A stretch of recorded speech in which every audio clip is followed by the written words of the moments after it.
Hello everyone, this is Ms. DeLuca and these are going to be your notes for S-phase DNA replication. What you're going to need is you're going to need your notebook, and we're going to be putting this on page 48 in your notebook. You're going to need some colored pencils. There's purple, blue, orange, light blue, green, and red. And then you're going to need something to write with, and then your sheet of notes. So we're going to put our notebooks aside for now.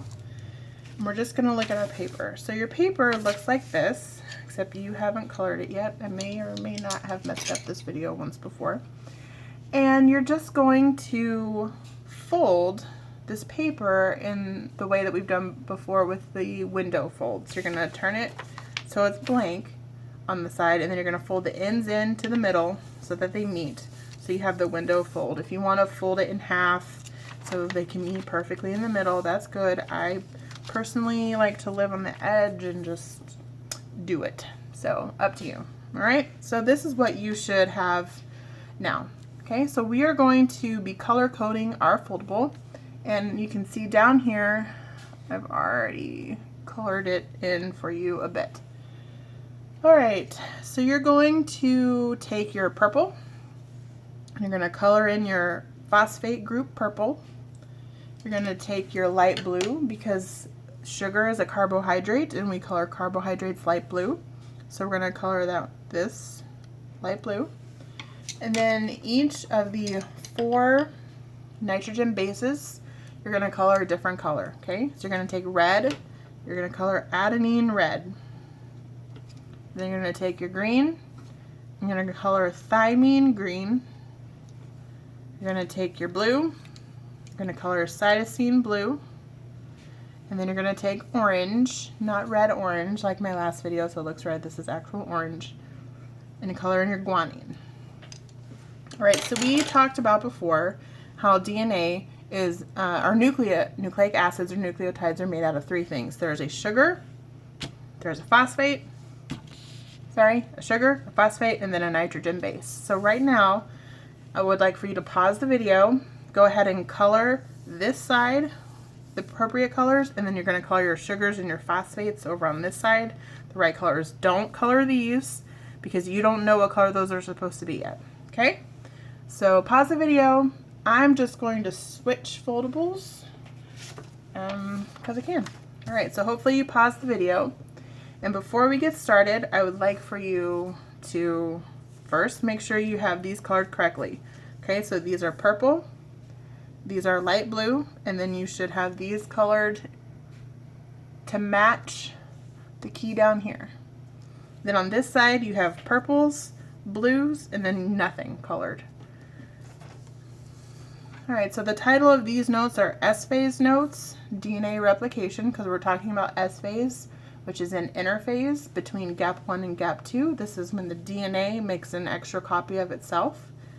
And then I would like for you to remember that nucleic acids are made out of nucleotides that are chained together. So you're going to circle one nucleotide. So one nucleotide is a single phosphate, a single sugar, and then one of the nitrogen bases that are all bonded together, and that's one nucleotide.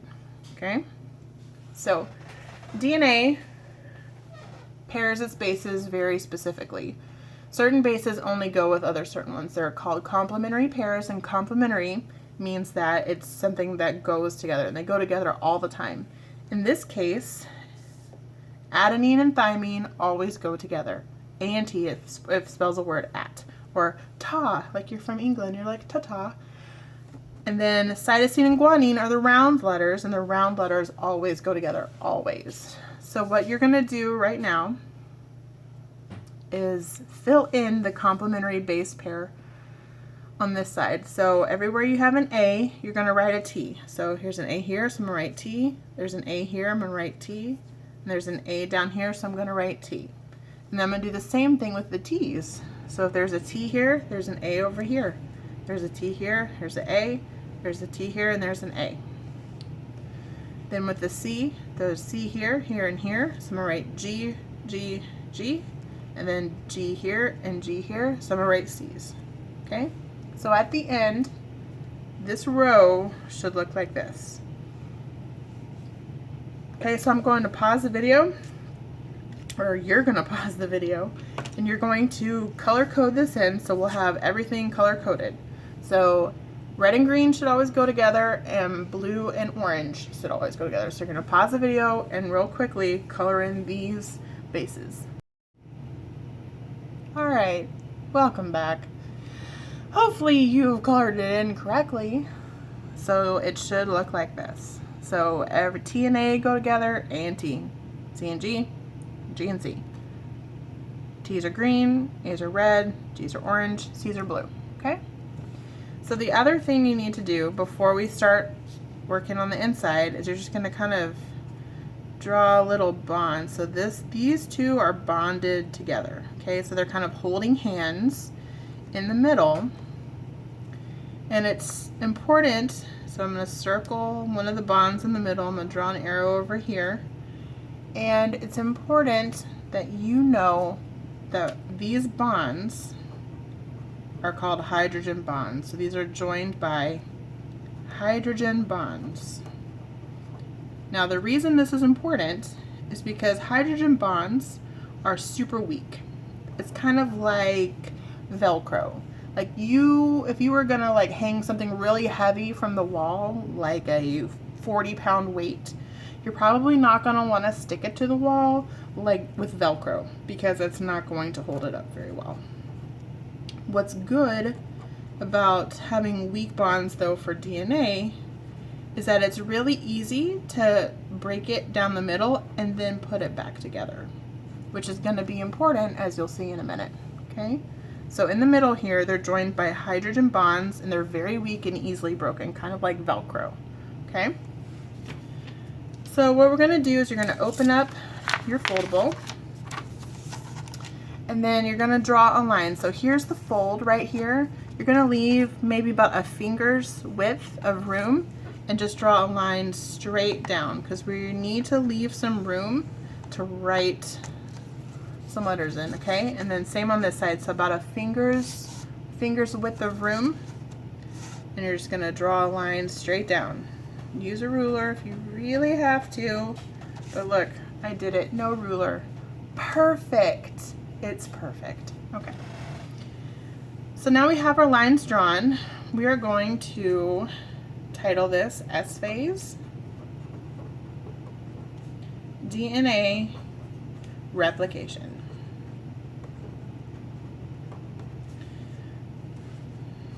All right.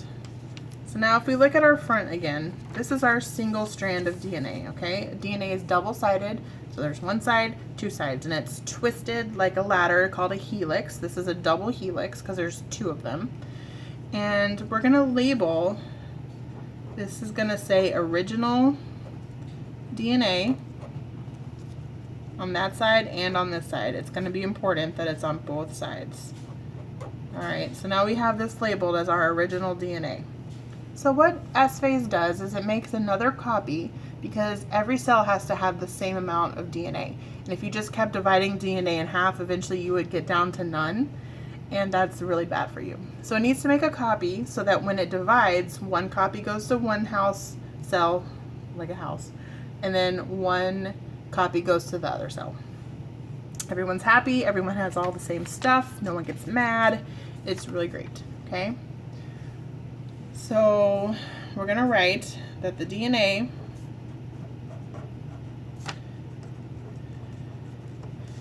needs to make, I'm sorry, this is so squishy, one extra copy to go into the new cell. So this would be like if you were going to own another house, you would not just take some of your stuff and put it into your new house, okay?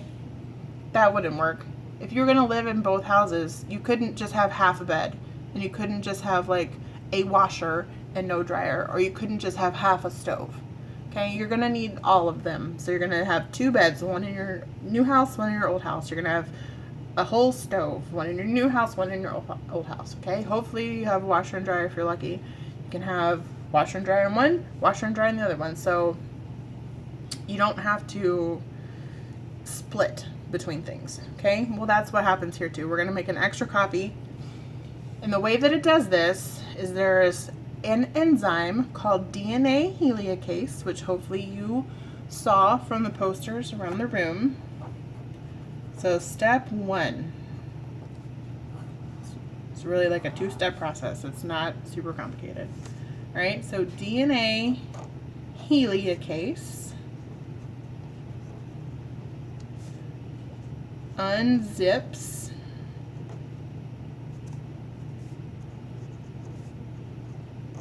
the DNA down the middle like a zipper, okay?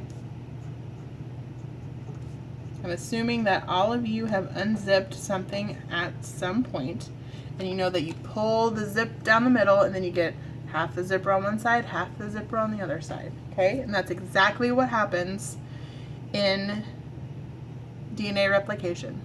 So right now, we're gonna pretend that our hands are DNA heliocase, and we're gonna divide our DNA. So here we go. We have our DNA heliocase. It goes zoop down the middle. Our DNA is divided. So we're gonna be making a new copy. So you're gonna take this side and you're gonna fold this edge to meet this fold right here. So you're gonna take the edge and you're gonna fold it over so that the edge meets the fold. So you can see, oops, everything right there, okay? And then you're gonna do the same thing on this side. So you're gonna take this edge and you're gonna fold it over to meet this fold. So now we can see our bases. So before, we had 2 strands of DNA that were connected in the middle. Oh, I'm really bad at folding. With some hydrogen bonds. This DNA heliocase, which was our hands, broke those bonds down the middle, and now we have half a strand over here and half a strand over here. Okay, so we have, this is our original DNA, half, and this is half of our original DNA. Right, so that was good. DNA heliocase did its job. So now we're gonna go to step 2, all right? So step 2,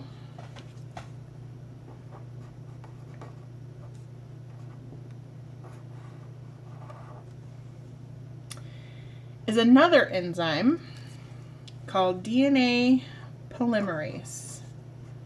Okay, so it looks like polymerase. Anything that ends in ase is an enzyme. And what this does is it's going to pair the exposed bases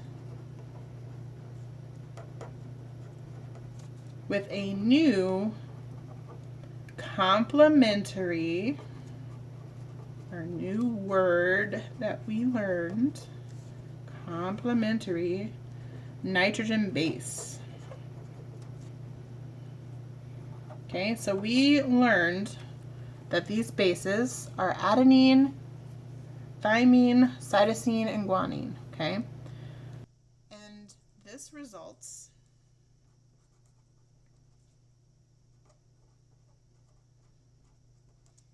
in 2 exact copies. It's very important that it is exact of the DNA, okay? So let's imagine that you were going to, you're writing these notes, right? If at some point you write down the wrong words or you write them in the wrong order, you're not going to be able to understand what it was that I'm trying to tell you. And then if you don't know what I'm trying to tell you, you're not going to be able to answer questions on your worksheet, and then you're not going to be able to pass the test, and then you're not going to graduate from high, no, not really, but you see the point. You have to copy it exactly. This DNA, it needs to be exact. So what we're going to do is we're going to list right here our complementary base pairs, and then we're going to actually make our matches, okay? So we're going to title this Complementary Base Pairs.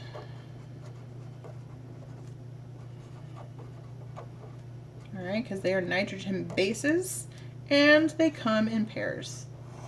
And it always is the same two. They're couples. They never ever break up. Ever. Even if they break up, they just get another one that's exactly the same. Adenine's like, thymine's the only one for me. And even if they break up, I'll just find another thymine. And it does. Okay? So we're going to have A goes with T. Which also means that T goes with A. C goes with G, which also means that G goes with C. All right? So now we're going to draw our complementary base pairs for both sides of our DNA. All right, so over here, we have an A, so we're going to match that one with a T. Then we have a T, so we're going to match that one with an A. All right, we have another A, so that's going to be a T, C with G, C with G, G with C, T with A, T with A, C with G, A with T, G with C. All right, so now we're going to do the other side. Now the other side's different because we have different bases on this side. So this time we're starting with a T, which means we're going to add an A. We have an A, we're going to add a T. We have a T, going to add an A. G go with C. C goes with G. A goes with T. A goes with T again. G with C. T with A. And then C with G. All right, so now we have the complementary bases added on both sides. So you're going to take your colored pencils. You're going to pause the video because I'm not going to make you watch me color these in. And you're going to color them the same colors that you did for the originals, okay? Okay, so hopefully you paused and colored, and now your notes look like this. I just colored in circles. But you'll notice now when you look at this side and you look at this side, it's exactly the same. T, A, T, T, A, G, C. We made two copies that are exactly the same letter for letter because we had our original DNA, right? And we unzipped it down the middle, and then we just added new bases to either side, which is pretty genius if you think about it. And your body does this all of the time. All the time. There are so many things that could go wrong, but they don't, because your body has this really great system in place that is very rarely makes a mistake. And even if it does make a mistake, there are actually other molecules that will go and kind of proofread it to make sure nothing happened. And if something did happen, they'll fix it to make sure everything is word for or letter for letter exactly correct. Okay? So from this one strand of DNA, we managed to get two exact copies. Okay? And so now these copies will be divided in the next phase of the cell cycle, which is mitosis. So then we'll do prophase, metaphase, anaphase, telophase, where these two will each go to their new home. This one will go to its new home, this one will go to its new home, and everyone will be happy. Okay? Now, I just want you to know that these bases are also attached to a sugar and a phosphate. Okay? They're not just like randomly attached by themselves. I'm just not going to make you draw every single one. So just draw a couple so you know that there is a sugar and a phosphate attached to this, and so that these are exactly the same on this side as it is on this side. Okay, and same over here. All of these sugars and phosphates are all over here too. We're just not going to draw them because we have other things to do. Okay, so I'm going to draw a couple. This is a sugar and a phosphate, and they're all attached, and yay, everyone's happy. We have our backbones, which are these ups and downs. We have our rungs, which are the acrosses. And that is how you replicate DNA. Okay, so again, you're going to take this, This is page 48 if you're in Miss DeLuca's class. If you're not in my class, I feel sorry for you. Just kidding. I don't know what page this goes on in your notebook, but in our notebook, this goes on page 48. So you're just going to tape it there, and then you're going to go to the next video, and I will explain to you how to fill in the worksheet. Thanks for watching.